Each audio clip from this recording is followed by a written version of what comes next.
Այսօրվա խորհրդի հետ կապված ինչ ուղղություն եք թողելու հայժողովրդին։ Խորհրդի հետ կապված սա հաղթական է, շատ մեծ հաղթանակների տեր ենք եւ ապացույցը մեր տղաներն են զոհված, որոնց փառք ու պատիվ միշտ նրանք մեզ հետ են։ Նրանց արյան գնով է, որ մենք ունենք դեռ պետություն եւ պետք է ասել, որ միշտ պահենք այս օրը, որովհետեւ դա մեծ հիշատակի օր է եւ հպարտանում ենք եւ հուզվում ենք եւ տխրում ենք, բնականաբար ունենք զոհեր մեծ, բայց մենք միևնույն է պետք է հաղթահարենք, որպեսզի մեր հաղթանակները պահենք, մեր պետականությունը պահենք եւ արժանապատիվ ապրենք։ Ինչ հիշողություններ ունեք Արցախի։ Հիշողությունները շատ մեծ են, շատ, թողնելով տուն ու տեղ, թողնելով էլի շիրիմներ, շատ հարազատ մարդկանց շիրիմներ, չէ՞ որ նման տղաները մնացել են նաև այնտեղ, շատ դաժան է, բայց իմանում ենք, համբերում ենք։ Ադրբեջանն ասում է, որ Արցախ վերադարձը ավելի շատ բխում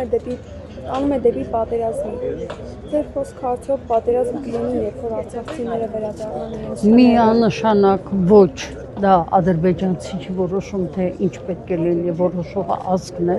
որի համար պետք է միասնություն, որի համար պետք է կամք եւ մեծ ուժ։ Դա հայրենիքն է եղել մեր մեծ հայքի մի մասն է եղել, ամենասիրելի հատվածներից մեկը Արցախ աշխարհը, դա եղել է, կա ու կլինի մերը։ Այսօր Ադրբեջանը շահերից ելնելով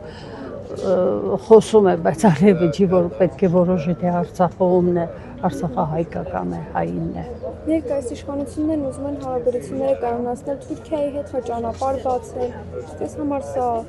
արդյոք դրական կարադառնա Հայաստանի։ Ես չեմ ուզում խոսել ներկայիս իշխանություններին, որտեղ անընդունել են նրանք ինձ համար, ես չեմ ընդունում նրանց ոչ քաղաքականությունը, ոչ նրանց տեսակը, նրանց ով լինելը անհասկանալի է, դրա համար հիմք չի դա։ Ամսի 7-ը հունիսի 7-ը որոշիչ օր է եւ մեր հայ ազգը մտածող, նորմալ, առողջ դատողություն ունեցող ազգը կտա դրա պատասխանը ջան։ Նաև ճիշտ է նշեցիք, որ չեք ուզում անդրադառնալ ներկայ իշխանություններին, բայց Փաշինյանն ասել է, որ Արցախյան շարժումը ամենավատ բանն է, որ տեղի ունեցել, ոչ պիտի լիներ։ Ես ձեզ ասեմ, բազմիցս ես ասել եմ, ես բազմիցս տվել եմ, պատասխանել եմ հարցերի, որտեղ ասել եմ, Արցախը մնացել էր Ալիևի կոկորդին, իսկ արցախցին Հայաստանում մնացել է Փաշինյանի կոկորդին եւ մնալու է ջան։ Փաշինյան Ալիևը ոչ մի բան չեն խոսում։ Մենք ունենք պատմություն, անցյալ եւ մեծ ներուժ։ Ժողովուրդը կորոշի, ամսի 7-ը որոշիչ է։ Ես չեմ ուզում այդ մանր խոսակցություններին անդրադառնալ, որտեղ անիմաստ է։ Նրանց չենք ընդունում, այլ հարապացույցը մեր շիրիմները, մեր տղաները։ Նրանք մեզ ուժ են տալիս։ Մենք իրավունք չունենք սխալքային կատարելու։